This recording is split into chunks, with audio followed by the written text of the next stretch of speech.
Hang on a minute. Every time with this phone, that should do it. Can I get a mop? You want me to mop this up for you? I'll tell you what. Why don't you get me a pot of fucking water, and I'll just sprinkle it around your house, and I'll just start mopping shit up. You want me to do the wall? I'll tell you what. Why don't you put the pot down?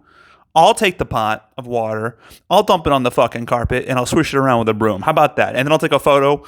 Maybe we'll get you holding the pot in the photo on the patio with the stain, and I'll shoot that. Maybe your house would sell then. How do you about that? Why don't we get fucking Callie out here, pull down her pants, and get the two of you down here, and I'll sprinkle some water on the two of you, and we'll snap that and see what happens. How about that?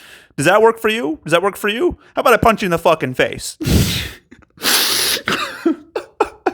Dude, that's a wild fucking crazy story if I've ever heard one. Yeah, dude, like as bad as that sucked or whatever, as bad as that sucked for you to have that happen, I'm glad it did because you made my afternoon for sure. Oh man, I'm packing shit up here and I got your message, so it was a good stopping point for me. My fucking neck hurts. No, yeah, you always got to have a contract, and sooner or later everyone's going to realize that at one point or another. The more dollars you spend, or the more dollars that are at stake, the more important that becomes, and the harder the lesson is learned. So just be thankful that you learn this over, a few $100, or $100, whatever it is, instead of like $4,000 or something like that. Like this guy had to learn. I've been there too, man. I've got my stories. It is what it is. So, but the contract, I don't think was the lack of contract wasn't the whole story there. I mean, yeah, the lack of contract would have maybe saved you from having to go back out there and reshoot anything. That was really the funny part. But you're just dealing with fucking bitchy people, and that's just a numbers game. The busier you are, the more work that you get, the higher probability you are going to cross paths with somebody who is a bitch and stupid, and you just don't gel at all with them. And that happens to all of us, man. It does. So be thankful that you're busy enough to have those encounters, because that's exactly what that was. I've had very similar stories in regards to like either clients or wedding planners.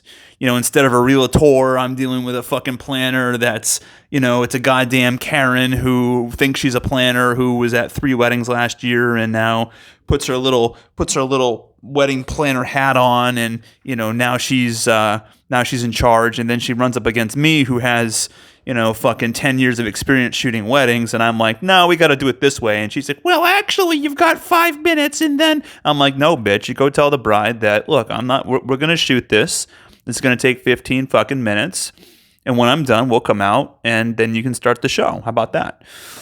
I mean, like, what the fuck difference does it make, But these people, they get it in their head, like, that they're in charge, and, I'm the realtor, I'm the one that's selling the house. You're just a little moving, minion here for me. So that's where all this comes from, Hopefully she was hot as fuck, and, you could at least have some eye candy while you were dealing with this problem, but it doesn't sound like she was even that, so either way, not good, but I appreciate you sharing that story with me. Yeah, man. So best of luck next time, I guess, is all I could say. Contract for sure. And I think the real takeaway is just identifying these red flags, the second, especially at that price point. Because, honestly, I don't want to belittle anyone's monetary necessities, and I'm one to talk too, because right now things are rough for me, so every penny counts. But I will tell you that, in general, if you're talking $80, $100, whatever it is, like, yeah, it's never fucking worth it to deal with that horse shit. Now, in the wedding dynamic, think about me here, like, I'll encounter people like that and worse. And it gets much worse. But now we're dealing with thousands of dollars. So, there it becomes even a harder temptation to resist. But soon enough, you'll be in those positions too, if you proceed with weddings or whatever you want here in the future. But But yeah, so I don't know what else to say, man. But thank you so much for sharing that. I hope you're doing well. I hope tomorrow goes better. I'm sure it will. Just like most photo shoots for me are great. You know, most weddings are great, but every once in a while you get the ones that aren't, and it's like it does. It really can suck and bring you down. All right, buddy. Talk to you later.